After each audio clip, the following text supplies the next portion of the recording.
Hello friends, welcome to my channel easy tasty சமையல். இன்றைக்கி நம்ம சேனலில் பேபிஸ்க்கான ஃபுட் ரெசிபி தான் பார்க்க போகிறோம். வாழைப்பழம், பேரிச்சம்பழம், பாதாம் இது மூணுத்தையும் வச்சு ஒரு ஃபுட் ரெசிபி தான் ரெடி பண்ண போகிறோம். அதுக்கு முன்னாடி அதில் என்னென்ன ஹெல்த் பெனிஃபிட்ஸ் இருக்குதுன்னு பார்க்கலாம் வாங்க. குழந்தைங்களுக்கு வாழைப்பழம் கொடுக்கறது மூலமாக நல்லாவே வெயிட் கெயின் ஆகும்.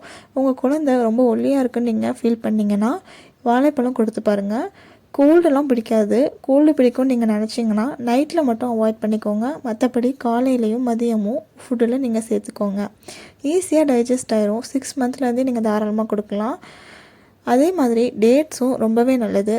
டேட்ஸில் நிறைய அயன் கண்டென்ட் இருக்கிறதுனால குழந்தைங்களுக்கு நல்லாவே ரத்தம் ஊறும். அது ஸ்டிக்கி டைப்பில் இருக்கிறதுனால அவங்களுக்கு அது சோக்காக சான்ஸ் இருக்குது. அதனால் கொஞ்சம் கொஞ்சமாக கொடுத்து ட்ரை பண்ணி பாருங்கள். அவங்களுக்கு அது பிடிச்சிருந்தா நீங்கள் ஃபுட்டில் தாராளமாக சேர்த்துக்கோங்க.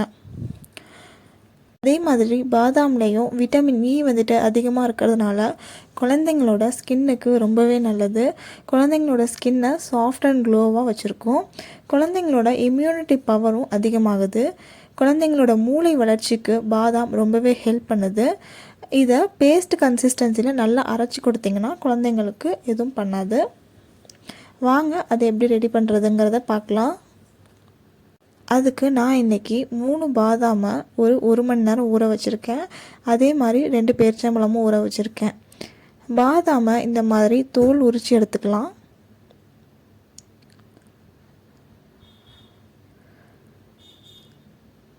அப்புறம் ஒரு வாழைப்பழம் எடுத்திருக்கேன். அதையும் தோல் உரிச்சிட்டு இந்த மாதிரி கட் பண்ணி எடுத்துக்கலாம்.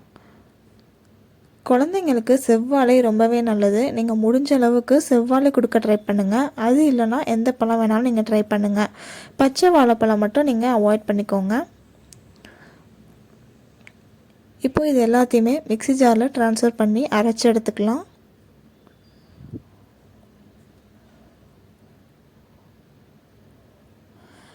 அரைச்சி எடுத்ததுக்கப்புறமா அது ரொம்ப திக்காக இருக்கும். அதனால் எந்த அளவுக்கு உங்களுக்கு தண்ணி தேவையோ அந்த அளவுக்கு தண்ணி சேர்த்து நல்லா கொதிக்க வச்சு எடுத்துக்கோங்க.